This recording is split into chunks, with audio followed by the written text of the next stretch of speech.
Yes, people, what's happening? Welcome back to the channel and welcome to my instant match reaction. First things first, guys, make sure you smash the likes on the video and subscribe to the channel if you haven't done so already, and leave your thoughts in the comments below. It's always great to interact with you guys. And it's just finished. West Ham 1, Chelsea 1 at the London Stadium. And I've got mixed emotions, like Chasing Status, mixed emotions. You know, there were positives in the first half for sure. We were cooking. Joao, Felix, Enzo combo, Mudryk and Madueke looking really good as well. That forward line looked like it was clicking together nicely. Direct players, forward passes, all the things that we've been missing at Chelsea for the longest time possible. It was like watching a different team. But ultimately, one moment of poor defending at the back stick from Reece James allows Emerson, of course, of all people, obviously he was going to score, former Chelsea player, to get to bundle home the equaliser. Yes, Cucurella should have done better initially getting out to try and stop that cross, or at least telling Mudryk to go and try and block the cross. But yeah, Reece channeling his inner Trent in that situation. And yeah, we get caught napping at the back stick. And then that drop off in the second half is just unacceptable. I mean, there's no reason. I don't know what Potter said in there at half time, but there is no reason for us to suddenly come out and play so badly in that second half compared to what we saw in the first half. Honestly, the second half, it was more exciting watching those pigeons flying about on the pitch. It was that bad. It really was. But we'll get into more of that a little bit later on. In terms of the lineup today, I mean, I was quite pleased with it, in all honesty. Other than Kai Havertz, I felt the lineup was good. Ruben Loftus-Cheek coming back in for his first start since before the World Cup, first minute since November. I actually thought he did pretty well. He looked a bit rusty at times, but I thought he did well. And he was obviously in there. Graham Potter saying beforehand, you know, you've got to be good in both boxes against West Ham. So I think he was in there for his height as well to help defend at set pieces. Well, I thought he did okay. Obviously, we had Enzo Fernandez, who was out. I thought he was very good today again. Joao Felix, what a guy. This guy's just got an aura. You know, he's a cold baller. You know, cold baller. He's just got everything. You know, he's just a touch above everyone else that we've got at the football club. You know, he's got it. You know, great passing, great range of movement, great range of finishing we've got there. He looks dangerous. He's lively. Best player on the pitch by a mile. And he's been our best attacker comfortably, and he's played an hour against Fulham and missed 90 minutes. And hands down, he's the best attacker at the club. Not even a conversation. So, Bowley, pick that phone up, and we need to get on the blower to Atletico Madrid. And we need to make this permanent. You know, we're going to move this project forward. Joao Felix has got to be part of the project because the finish was great today. Everything about him was fantastic today. And it's such a shame that he's not had him for the last 3 games. But yeah, he's been something to build on for Felix. But yeah, he was outstanding today. And yeah, if we can get him on a permanent basis, that has to be done. Mudryk again looked lively. Would have liked to have seen him get the ball more, to be honest. We don't seem to get the ball enough to him. I think he's direct, he's pacey, takes players on. Again, he's got a good pass in him as well. He does well to win the ball back to then pass to Enzo, who eventually sets up the goal. So yeah, Mudryk was good, but I would like to see him get the ball more. But ultimately, you know, first half was promising, some of the best football we played in ages, but as I said, undone by just some poor defending and a lapse of concentration at the back. The first goal we've conceded since Badia Shiel came into the lineup. But then I'm thinking, okay, look, first half was good. You know, there were some good things to build on. We didn't see the game. We didn't kind of ram home at our ascendancy when we were in the ascendancy. And I'm thinking, you know, that was good first half, but lapse of concentration. We got to kick on in the second half and kind of get a second goal. We just didn't kick on in that second half at all. We came out at half time.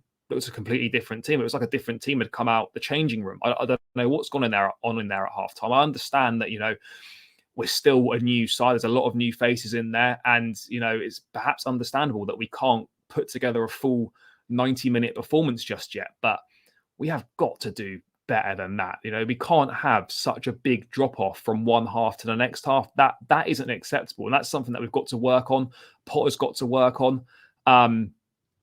You know, that I don't understand why that happens. And you know, you can't expect to get results in football matches when you start a game really well and you come out in the second half and you just don't turn up. No urgency, no end product.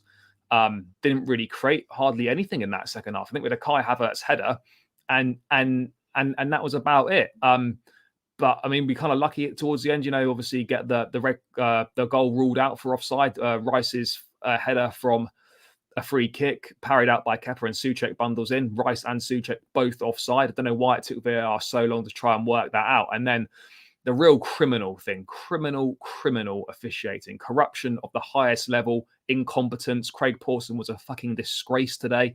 Absolutely awful officiating, as usual. Get away with it. Doesn't have to come out and say anything, and he'll go and ref another game next week like nothing's happened.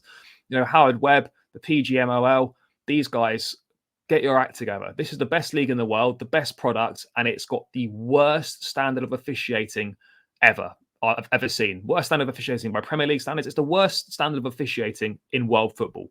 Simple as that. How you can look at that offside for what seemed like an eternity to try and work it out when it was clear as day, and then up the other end when Souček makes a save of the month, and West Ham suddenly seems to be allowed to play with two goalkeepers. Barely have a look at it, and the fact that there's people sitting in a room, supposedly qualified officials sitting in a room watching that, multiple angles, multiple times, and they've come to the conclusion that, oh, that wasn't a handball, or that wasn't a deliberate handball. He's fucking saved it. They've got away with one there big time. And I'm not saying that we would have deserved to win that game. That would have been the opportunity to try and win the game. And it could have been a big boost that we needed. But instead, we don't get that decision. It's more points dropped. It's 2 wins in our last 13 Premier League games, 1 win in our last 4, 3 draws in a row. This is relegation form. This is not acceptable for Chelsea. It's not good enough. Potter needs to do more. I felt today, he got the subs wrong today. I thought the game management was terrible. The triple substitution, bringing on Mount, Ziyech, and Chilwell, didn't understand that at all. That screamed to me that we were happy to take the point. We really were, and that for me is not good enough. You're happy to take a point at a West Ham side that have been shit this season, 1 point above the drop zone. We need to be a bit more proactive with the subs. I mean, I wanted to see Chilwell and Mudryk link up because Cucurella just wasn't giving Mudryk the ball at all, and yet we didn't get to see that. Mount going into the front line didn't work. He did nothing. Ziyech did nothing. And yeah, I just didn't understand that from Potter today. He's got to take that on the chin, and he's got to learn from that, and he's got to grow and improve as a manager and make better decisions in the game. He really does. But I wanted to talk about Marc Cucurella because he had a difficult game today. Struggled. Should have got out and done better to stop that cross for the equaliser. Didn't get forward well. Wasn't picking out Mudryk enough at all. When Mudryk was in space, he just wasn't playing in the ball. And yeah, it was really disappointing from him. Booed off when he was replaced by Chilwell, and he's going for a really difficult spell at the moment. But it's just looking like right now the summer business was terrible. Cucurella's not been good. Koulibaly's not been good. Sterling's not been good. We haven't seen anything off Fofana, so we don't know about that yet. But it looks like at the moment the summer business, in hindsight and on reflection of 6 months, is dire. It's been absolutely terrible. But Cucurella, yeah, just not good enough today, going through a real sticky period. Has to pick out Mudryk more, has to do more getting forward, has to get his head up, has to stop going backwards.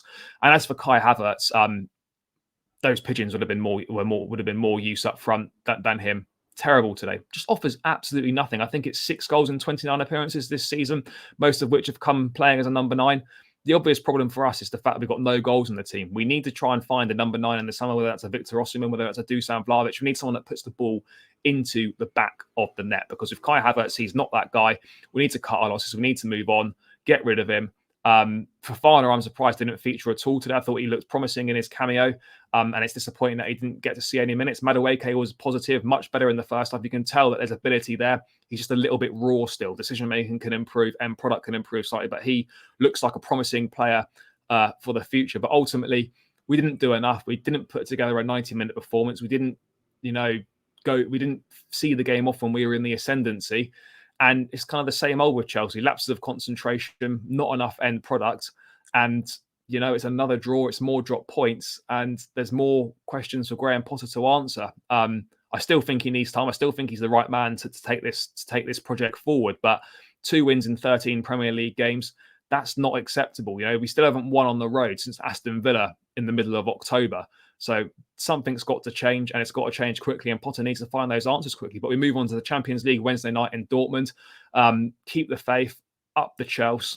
Make sure you smash the likes, guys. Subscribe to the channel, and I'll be back with a longer stream match reaction tomorrow. So stay tuned for that one. Up the Chelsea, guys.